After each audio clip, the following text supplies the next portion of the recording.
Hi, this is Diane Hornick, and I am here to interview my grandma, who is 76 years old, and her name is Casey Camp Hornick. We are both members of the Ponca Nation, and let's get started. So, here's your first question. Where did your parents learn how to speak in the Ponca language? Well, first, I also want to mention the date so that we have this. It is November the 6th of 2024. Yes. My parents were both born in 1914. My dad was from Pahaska, Oklahoma, and my mom was from White Eagle, Oklahoma. And they were, Mama was first language was Ponca. Her dad and the rest of his family were brought down from what's called Nebraska or Nebraska and South Dakota area. When he was only 6 years old, they were on the forced removal, the Ponca Trail of Tears. And so when they arrived down here and she was born, let's see how old he would have been, about 30 or so, because she was one of 10 children. That was the only language spoken in the home, so it was her first and only language. My dad lived among the Osage people, and so when he and my mom married, they were 19 years old, and Dad didn't speak any Ponca, but Osage is very close to Ponca linguistically. And so he learned in what is now called total immersion. Everybody around him had been to boarding school, including Mama. And so there was English spoken, but it was mixed Ponca, or sometimes all Ponca or all English. And he just made the request that nobody speak anything but Ponca in front of him. And so he could learn how to do it, how to speak, and by just not hearing anything else, just like a child would learn. Mm-hmm. And interestingly, Ponca is like maybe French. There are some words that are feminine words and some that are masculine. So it was important that he not just learn from my mom, because he might have learned certain words that would make him sound like he was a woman. Mm-hmm. And so he learned from the men he worked with, and including my Uncle Gus. Okay, thank you. That actually goes along with the next question I was going to ask, and that was if there's any difference are there different Ponca words or meaning for the Ponca words than there are in English? Like, are there words that are in Ponca that aren't in English, or vice versa? I'm not quite clear on the question. So I know that we don't have a Ponca word for cousin. Oh, I see. Yeah. Yeah, I see. I think that the Ponca language is more complex in some areas and less in others. So, of course, we wouldn't have had words for airplanes. We wouldn't have had words for go turn on the faucet and get a glass of water. Mm-hmm. So there are certain words that aren't in our language, but there are words in our language in terms of spirituality, in terms of indigenous science and relationships to Earth and stars and planets that are not in the English language. There are words just like in the English language when you say come here and it's H-E-R-E, or can you hear me and it's H-E-A-R. There are words in our language that also have to be in context of the words around them to make sense. Mm. Thank you. The next question is, How many people that do you know that can still speak in Ponca language? Probably less than 20. That's so sad. It's so sad to see that.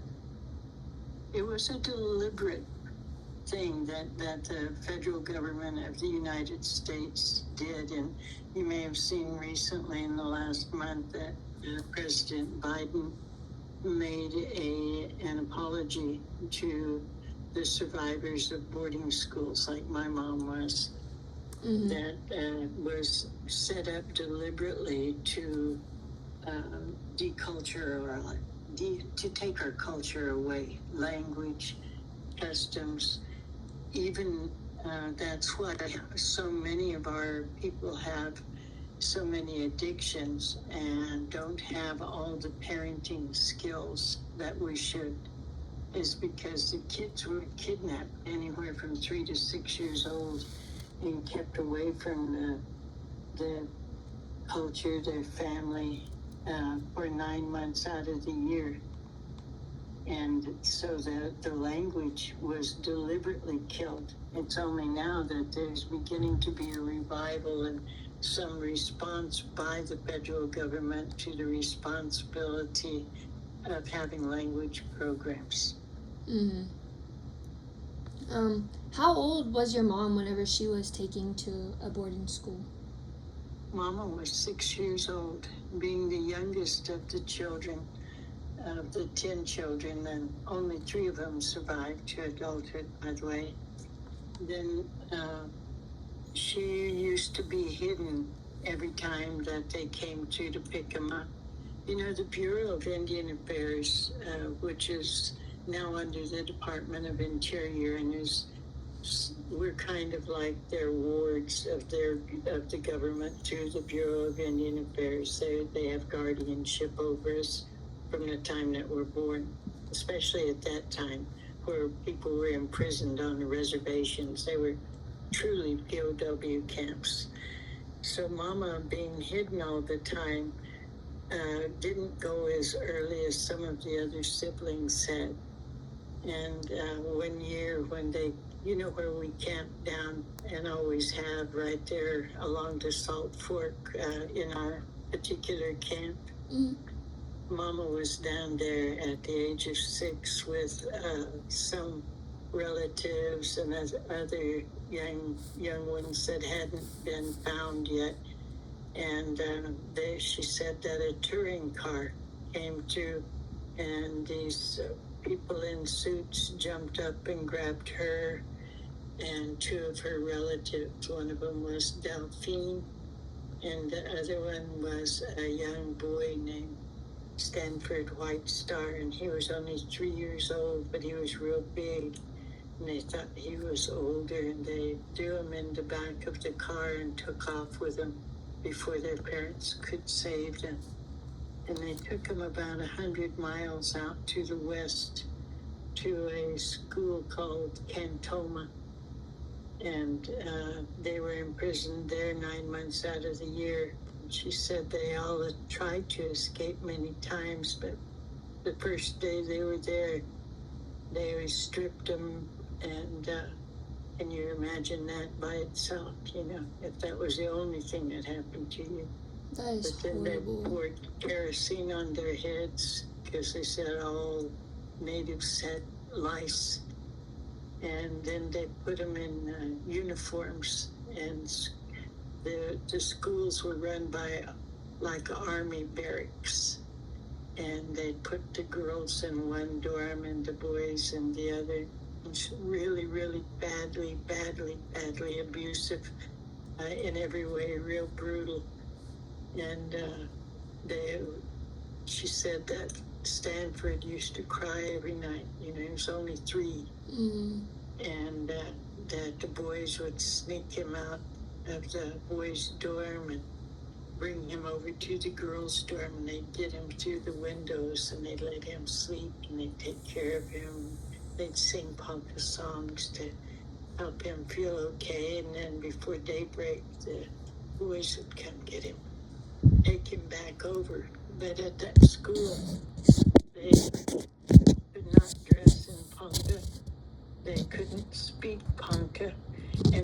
was like a Pavlovian thing. They were physically beaten and punished if they spoke Ponca. So it's like if you have an animal that you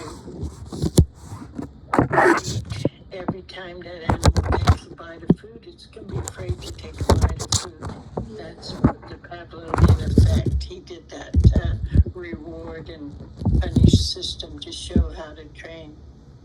And by the way, these tactics were studied by Hitler to see how to subjugate and kill the Jewish people. So that's how pervasive this type of thing was done by colonists. So at that time, I remember she talked about so many terrible stories. I hate to even repeat them, but at one point, she was in a few grades up by that time, and a young woman, a little girl, came in, and the teacher told him something in English, and that girl turned to Mama and said, "What did she say?" And she said it in Ponca, and Mama answered her in Ponca. And for that, they were banished to the basement and not fed for a week. That is absolutely horrible. That's what happened to our language. That is horrible.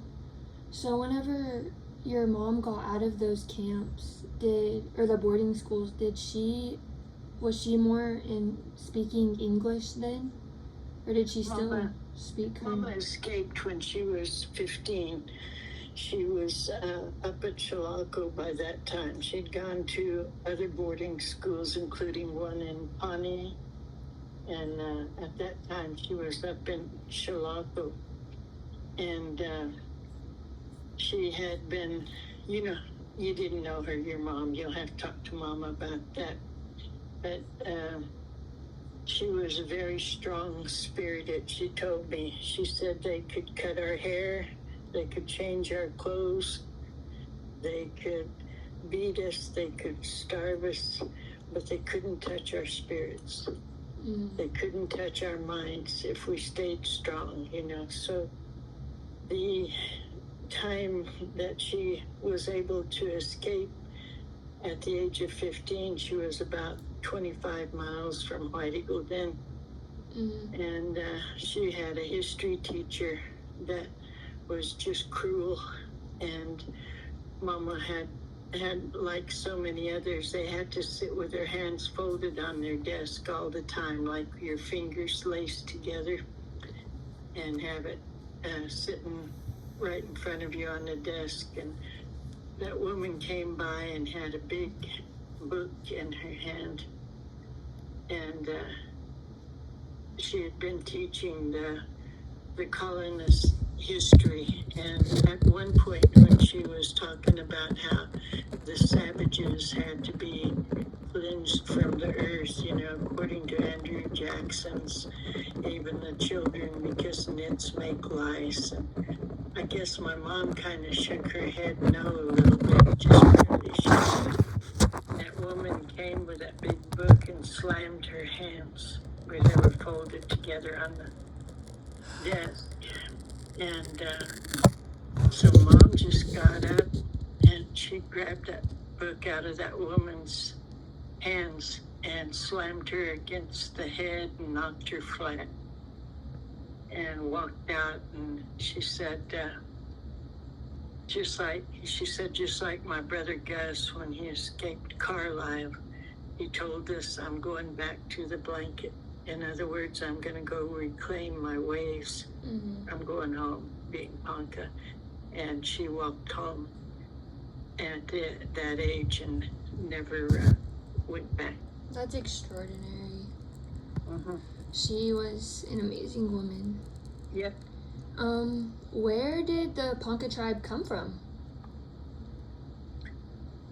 According to historians, we came from the East Coast and came all the way across around the Great Lakes region. And I believe somewhere in the D.C. area was where we might have started. That's what they have traced down, and ended up in Cahokia Mounds area. I believe that's in Missouri someplace. And it was the largest settlement, actually, not just native settlement, east of the Mississippi at that time. As long before colonists came.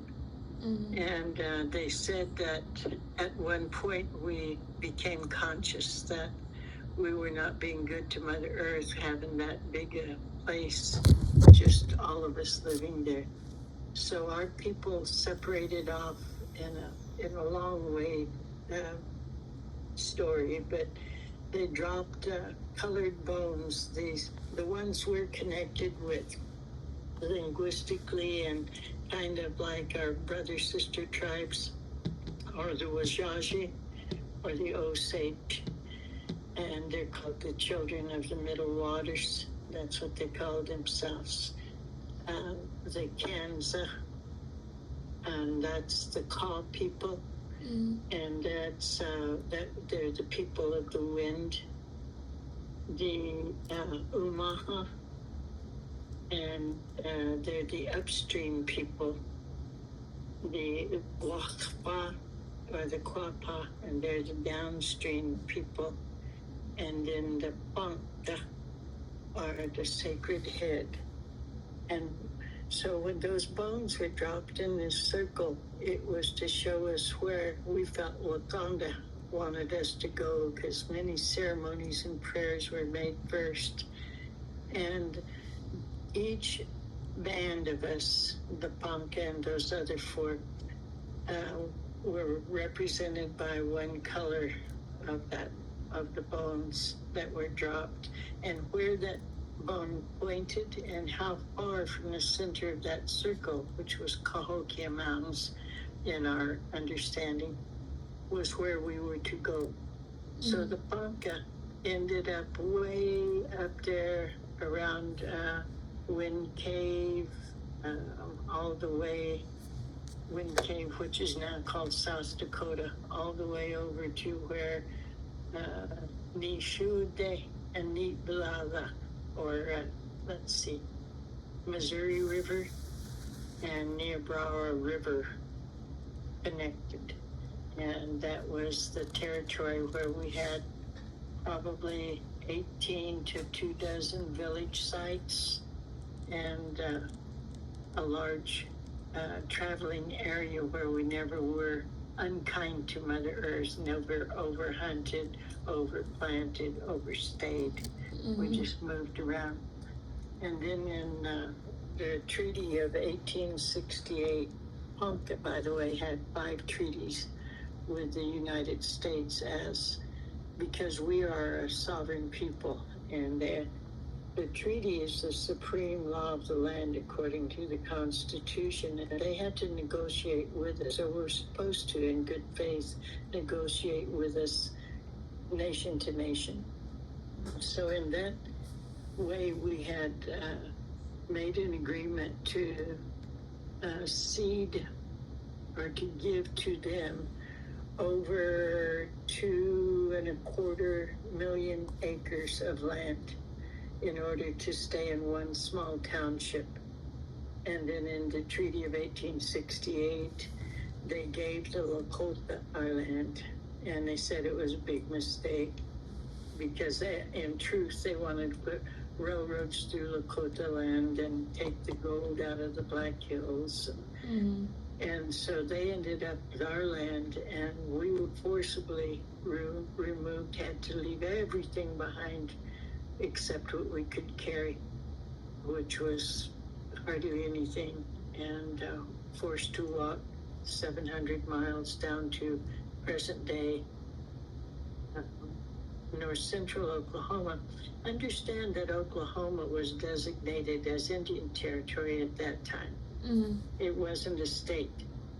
It was supposed to be the place, the basket that collected all Native Americans. That's why there's 39 tribes here. There was only 3 from this area, the Caddo and the Wichita and a few tribes that came in and out. The rest of us are all here from Trails of Tears, where our land was taken by the federal government. Mm-hmm. Oh, sorry. That's a lot. No, baby, it is a lot. Did you learn more when you were being taught how to speak in Ponca? Wait, were you ever taught? No. You just picked up? You know, being the youngest of 6 children, my older siblings had been also taken to boarding schools, but the youngest ones of us were not. And so I was a girl, and I had 4 big brothers and then a sister 13 years older. As a result of that, I ended up being my mom's partner all the time. I just hung out with her and the elder women. And so they just spoke Ponca. Mm-hmm. That was that. So it was really just you having to learn how to pick up on it? Well, I didn't have to learn. It was just like a child learns. You know, you want to say, would you give me a glass of milk? Or in Ponca, you'd say, Mazeni Kamalaha. Mm-hmm. And so it was just normal. That was our norm. Yeah. Do any of your children know how to speak Ponca? Or even a little bit? Yes. Okay. One thing that is true is that our songs never died. Yes. And our history is kept in those songs, even like, you know, our Parata, our women's society that you're part of. All of those songs are old songs, and within those songs, our language lives. Mm-hmm. And those of us like you and the rest of the family being brought up around that circle, it's just in you. Yeah. And, you know, somebody might take the time to explain that's, you know, that the language is being revitalized little bit by little bit. Mm. Is there anything that you want to work on trying to get the Ponca language more out there? I think it would be probably one of the simplest things that could happen is if people we never did call people by their names, for instance. We just called people by their relationships. So when you run into one of your uncles, you'd say Negi, you know. Mm-hmm. And you talk to your auntie, you'd say Timi or Mama Jinga. Mm-hmm. And I think that just maybe people beginning to have their relationships recognized, where you're calling your brothers by their relationship. And yeah. You know, I think that there's any number of ways that are simple. I've also often thought about, what if there was something like Sesame Street, you know, where instead of teaching 1, 2, 3, 4, 5, you get the balls out there, or something even where you're saying we, not without, they do, but where you're teaching little biddies like Meadow and under from watching the video that says that. Mm-hmm. Are the Ponca people more of an enclosed kind of tribe? Do they like teaching other people their language, or do they like to keep it in their circle? I guess it's a little of both, depending on family and clan, but you know, one of the things that we're the most famous for is singing and dancing. Mm-hmm. And so Ponca songs are sung from coast to coast and from north to south. So people want to know what they're singing, and they are told. So I think that I don't think there's a problem with people speaking Ponca. Mm-hmm. Okay. Well, is there anything else that you would like to add about anything regarding Ponca people? Perhaps, one of the things I was going to send you a picture of is the dictionary of the Ponca people that was published about 5 or 10 years ago. Lewis Hedman, one of the last truly fluent speakers, did a dictionary. Mm-hmm. Oh. And I think that it would be good if each and every Ponca had one of those. And then if we had recordings of those sentences and words that what I would like to see is people like you. What's going to happen when you're a grandma and somebody talks to you? Mm-hmm. Starting to pick that up and care about it and carry it on. Yeah, I totally agree. Well, would you mind if you sent me the picture and I uploaded the picture on here so that people know? Sure. Okay. Well, thank you. That is all the questions that I have for you. So, 1 second.